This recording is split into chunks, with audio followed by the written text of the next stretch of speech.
It started as an ordinary Saturday morning.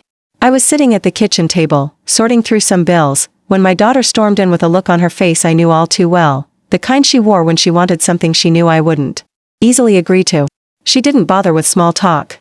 She slammed her phone down in front of me, the screen glowing with a page of some luxury boutique's website.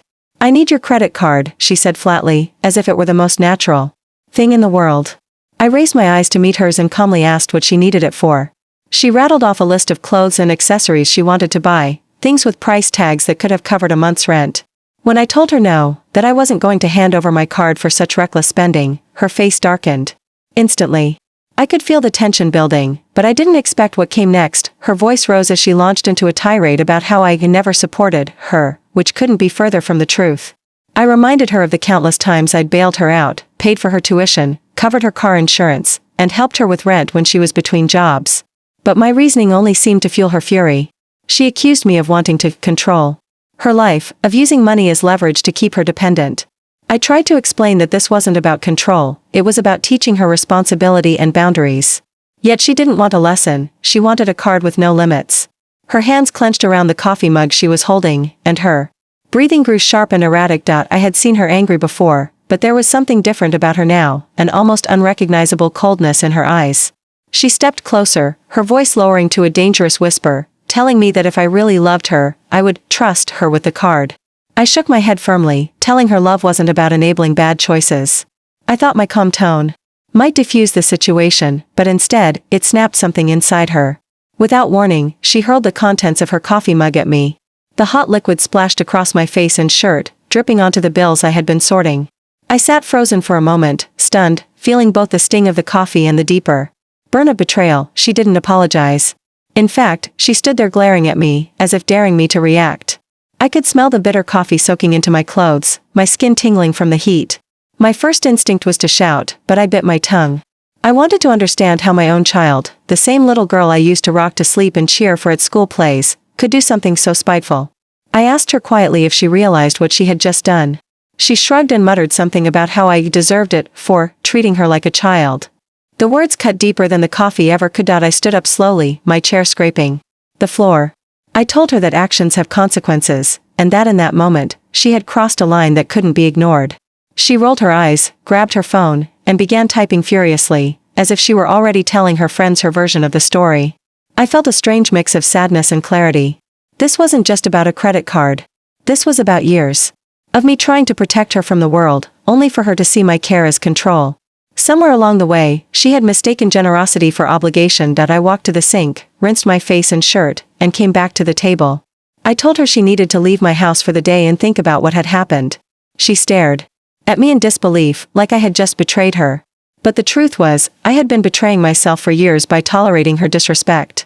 Every time I gave in to her demands, every time I smoothed over her mistakes without holding her accountable, I had allowed this entitled behavior to grow. And now, here we were, a coffee-stained table between us, a gulf in our relationship.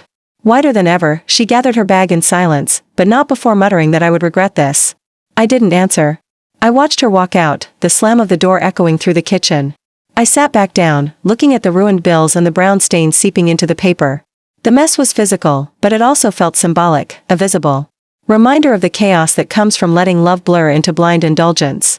I thought about calling her later, but I knew the wound was too fresh on both sides. Sometimes, distance is the only way to stop a fire from spreading. That evening, my phone buzzed with messages from her. Some were angry, some were oddly cheerful, as if nothing had happened. I didn't reply.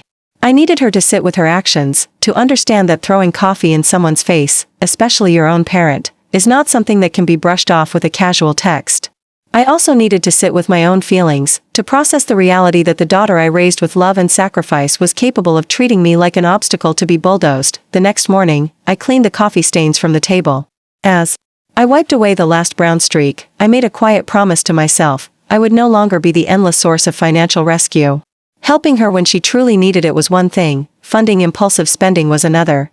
I knew this new boundary might strain our relationship in the short term, but enabling her any further would only ensure more scenes like yesterday's. Sometimes, love means saying no, even when it breaks your own heart. Days later, she showed up at my door, quieter than I'd seen her in years. She didn't apologize right away, but there was something softer in her eyes. She asked if we could talk. I let her in, unsure of where the conversation would lead. Maybe this would be the start of understanding, or maybe just another battle in a long war of expectations. Either way, I knew one thing for certain: I could forgive her, but I would never again hand over my trust, or my credit card, so easily. It began like any other morning, with me quietly sipping tea at the kitchen table, scanning through a pile of bills and planning my day. My daughter entered, clutching her phone tightly, eyes blazing with an intensity that told me she wasn't here for casual conversation.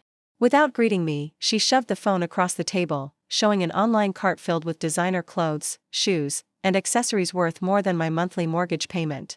"I need your credit card," she demanded, her tone leaving no room for discussion. I looked at the screen and then at her, asking if this was some kind of joke. It wasn't. She went on to say she had a social event coming up, and she couldn't possibly be seen in last season's wardrobe. I took a breath and told her I wasn't going to hand over my card for frivolous purchases. The air grew heavy instantly. Her expression shifted from expectant to hostile in seconds, and she accused me of being controlling, unsupportive, and stingy, as if my refusal to indulge her was proof that I didn't care about her happiness. I reminded her of all the times I had paid for her education, helped her out with rent, covered emergencies, and supported her dreams without question. She didn't want to hear it. To her, this was simply me withholding something she felt entitled to. Her voice grew louder, her words sharper, slicing through the calm I was trying to maintain. She claimed I used money as a way to control her, that I was selfish and old-fashioned. I countered that boundaries weren't control, they were respect for both sides. I told her that part of growing up was learning to live within one's means and not expecting someone else to foot the bill for luxuries. She wasn't interested in life lessons. Instead, she stepped closer, gripping her coffee mug tightly, her knuckles widening. She said if I really loved her, I'd trust her to use the card responsibly. I told her love didn't mean enabling bad decisions. That's when it happened. Without warning, she flung the coffee straight at me. The hot liquid splashed across my face, my shirt, and the stack of bills in front of me, soaking the papers instantly. For a moment, I sat there in shock, the heat of the coffee burning my skin while the sting of her betrayal burned deeper. She stood there, eyes cold, as if she were daring me to react, waiting for me to explode. Instead of yelling, I slowly stood up, my chair scraping against the floor. I looked her straight in the eyes and asked if she understood the gravity of what she had just done.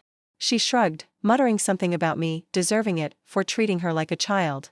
That single sentence told me everything I needed to know. She didn't see her actions as wrong. I walked to the sink, rinsed my face and shirt, and came back to the table. Calmly, I told her she needed to leave my house for the rest of the day. She stared at me in disbelief, then grabbed her bag, muttering that I would regret this. I didn't stop her. The slam of the door echoed through the room, and I looked down at the coffee-stained papers, thinking about how this mess was more than physical. It was the physical manifestation of years of unchecked entitlement, of me trying to protect her but instead shielding her from the consequences.